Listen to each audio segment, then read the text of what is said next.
আমি নামাজ পড়তে মসজিদে গেলাম, হয়েছে আর সাজগোজ করতে হইব না। তোমার গায়ের রং আমি মাইনা নিছি, তুমি কালো হইলো আমার বউ, ফর্সা হইলো আমার বউ। এখন যাও উজু করে আসো।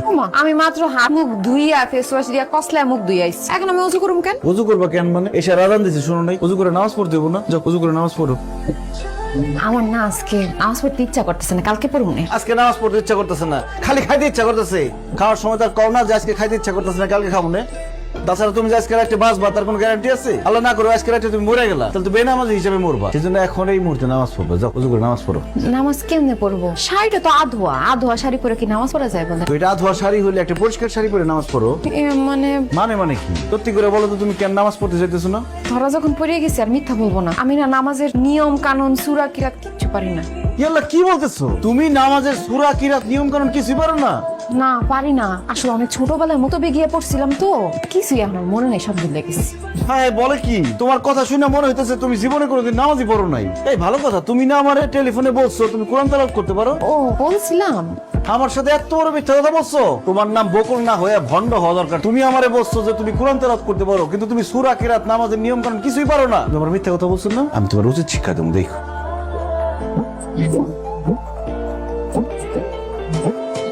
এই দাঁড়ান তো, এত সকালে আমার আপনি কই নিয়ে যাইতাছেন? চুপ করো তো, কোথায় যাইতেছি গেলে বুঝতে পারবা। আসো।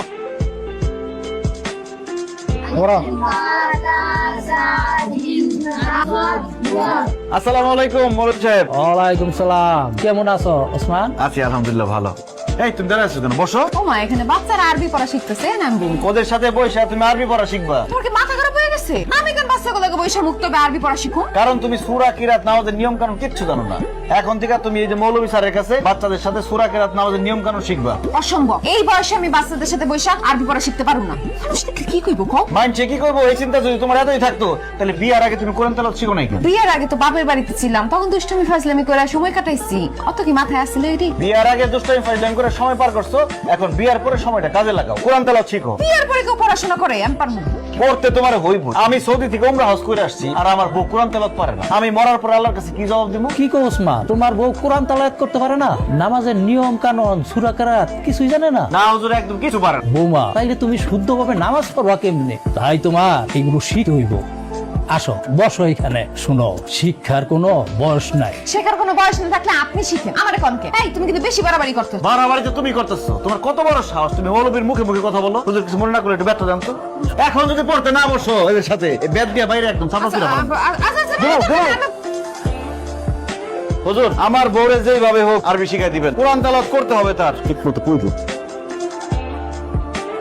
কালকে থেকে পবিত্র মাহে রমজান শুরু হইতেছে, সেহরি খাওয়ার সময় হয়ে যাইতেছে, আর তোমরা সবাই নাক ডেকে ঘুমাইতেছো। সেহরি খাইতে হবে না, রোজা রাখতে হবে না? না না, এর দৌড়াইতে আমি কিছু খাবো না, আমি ঘুমাইতে গেলাম। এটা কেমন কথা বললেন আব্বা? আপনি ঘুমাবেন মানে রোজা রাখতে হবে না? হয়েছে কি জামাই বাবা, ওই যে আমার তো ওই যে গ্যাস্ট্রিকের সমস্যা আছে, এই জন্য রোজা রাখতে পারি না। আর রোজাই যখন রাখতে পারি না, তখন ওই সেহরি খায় কি লাভ? ও জামাই বাবাজি, আমার তো ডায়াবেটিস, একটু পর পর খাইতে হয়, এই জন্য তো আমি রোজা রাখতে পারি না, এই জন্য আমি সেরে খাবো না। ভাই আমিও সেরে খাইতে পারবো না। তুমি আমার ভাই বোনা যে আমি বাহানা দেয়াইতেছি, বিশ্বাস করো কয়েকদিন ধরে আমার পেটের অবস্থা ভালো না। কতক্ষণ পর পর আমার বাথরুমে যেতে হয়, আর এই অবস্থায় যদি আমি সেহরি খাই তাহলে কালকে তো আমার সারাদিন বাথরুমে পড়ে থাকতে হইব। যেহেতু রোজাই রাখতে পারবো না, তাহলে আর সেহরি খাই কি লাভ, বুঝছো না? দেন দুলাভাই, আমি এমনি দুর্বল মানুষ, রোজা রাখতে চাই দেখবো কখন জানি ফিট হয়ে পড়ে গেছি, আর তাছাড়া আমি বেশিক্ষণ না খায় থাকতেও পারি না, এই জন্য আমি সেরেও খাবো না, রোজাও রাখবো না। ময় মুরব্বী কেউ যখন রোজা রাখতেছে না, আমি একলা রোজা রাখি কি করুম? সবাই দেখা যাবে আমার সামনে গপ গপ করে খাইতেছে, অগো খাওন দেখা আমার খাইতে ইচ্ছা করবো, তারপর রোজাটা হালকা হয়ে যায়। আমি রোজাটা না রাখি। এই খবরদার, কেউ ঘুমাতে যেতে পারবেন না। এখন যদি আপনারা সেহরি না খান, রোজা না রাখেন, আমি গ্রামবাসীরা কয়ে দেবো আপনাকে পরিবারের কেউ রোজা রাখে না, সবাই বেরোজগার। তো করে দিতে পারি না। তোমার ভালো লাগলে তুমি থাকবা, নাহলে চলে যাও। কি বলতেছেন এইসব? আমি চলে যাবো? তোমার শ্বশুর যা কইছে একদম ঠিক কইছে। তোমার শ্বশুর যেমন সুদের ব্যবসা ছাড়তে পারবো না, আমিও তেমন রাজনীতি ছাড়তে পারবো না। তোমার জন্য আমি কেন স্বপ্ন ভঙ্গ করো? আমার কত দিনের স্বপ্ন আমি মহিলা চেয়ারম্যান হব, তাই আমি সিদ্ধান্ত নিছি সামনে ইলেকশন, এখন থেকে আমি মাঠে যাবো, মিটিং মিছিল করুম। আব্বা আম্মা, তোমরা যেহেতু তোমাকে কথা কই দিছো, তাহলে আমি আমার কথাটা কই। আমি আর আমার বউ এই রোজা টোজা রাখতে পারবো না। যেই জিনিসে অভ্যাস নাই ওই জিনিস কইরা আমি আমার শরীরটা তো নষ্ট করতে পারি না। আর এই ব্যাপারে যদি আমার কেউ বাধা দিতে আসে, তাহলে আমি ভুলে যাবো সে আমার বোনের জামাই। দেখেন দুলাভাই, আপনি মেহমান মানুষ, মেহমানের মতো থাকেন, আমাদের সংসারে এত খবরদারি করতে আসেন না তো। আর আমি রোজা থাকতে পারবো না, আমার রোজা থাকতে কইেন না। বকুল, তোমার মা বাবা ভাই ভাবি সবাই তাদের মতামত জানাই দিচ্ছে, তুমি কি কিছু বলবা? আমি আর কি কমু, আমার বাবা মা ভাই ভাবি যা বলছে আমিও তাদের সাথে একমত। আমি যেমন আছি তেমনই থাকুম। আমি আপনার জন্য নিজের এত পরিবর্তন করতে পারবো না। ও আচ্ছা বকুল, আমি সবসময় চাইছিলাম একজন নম্র ভদ্র নামাজি পরহেজগার মেয়ে আমার বউ হইব। তোমার ছবি মোবাইলে প্রথমে দেখে আমার তোমার সেরকম মেয়ে মনে হয়েছে। এই জন্য আমি আর দেরি না কইরা তাড়াতাড়ি টেলিফোনে বিয়েটা সেরা হলাইছি, যাতে আমি দেশে আসতে আসতে তোমার আরেক জায়গায় বিয়ে না হয়ে যায়। আমি দেশে এসে প্রথম যেদিন তোমার দেখছি সেদিনই আমি বুঝছি যে টেলিফোনে না যাই না শুই না বুঝা বিয়ে করে আমি ভুল করছি। বিয়া স্বামী স্ত্রীর সারা জীবনের বন্ধন, দুইজন দুজনকে দেখে যায় না শুই না তারপর বিয়ে করা উচিত। টেলিফোনে মানুষ বেশিরভাগ সময় মিথ্যা কথা বলে। এই যে যেমন তুমি, তোমার পরিবারের আর মানুষরা আমার এই টেলিফোনে ভিডিও কলে যেমন দেখাইছো যেমন কইছো, বাস্তবে ঠিক তার উল্টা। আমি বাড়িতে আইসা মনে মনে যেরকম বউ চাইছিলাম তোমার সেরকম গইরা তোলার চেষ্টা করছিলাম। দেখো বকুল, কিছুদিন পরে আমার সন্তান হইব।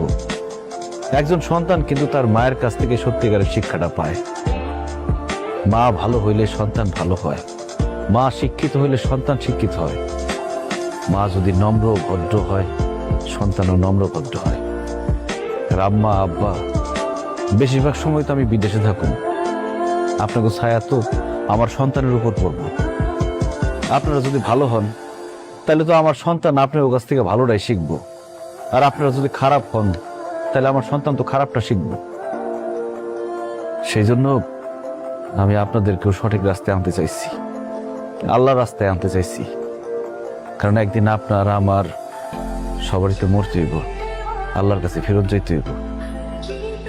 2 দিনের দুনিয়ার আরামায় এসেছে, যাতে পরকালে আরামায় এসে থাকতে পারেন সেই ব্যবস্থা করতে চাইছিলাম। কিন্তু আপনারা যেহেতু আমার কথা শুনলেনই না, মুখের উপর আমরা না করে দিলেন, তাহলে তো এখানে আমার আর থাকার কোনো দরকার নেই। বকুল, কোনো বেনামাজি বেরোজগারি বেপর্দা মেয়ের সাথে আমি সংসার করব না। যার ভাই একজন নেশাখোর, মা একজন মিথ্যাবাদী, তাদের সাথে আমি কোনো সম্পর্ক রাখবো না। এই সিদ্ধান্তটা আমি আমার আর আমার ভবিষ্যৎ প্রজন্মের কথা চিন্তা করে নিলাম। বকুল, আমি বাড়িতে যাইতেছি, বাড়িতে গিয়ে তোমার কাবিনের টাকা আর ডিভোর্স লেটার পাঠাই তুমি। ভালো থাকো, ভালো মানুষ হয়ে থাকো।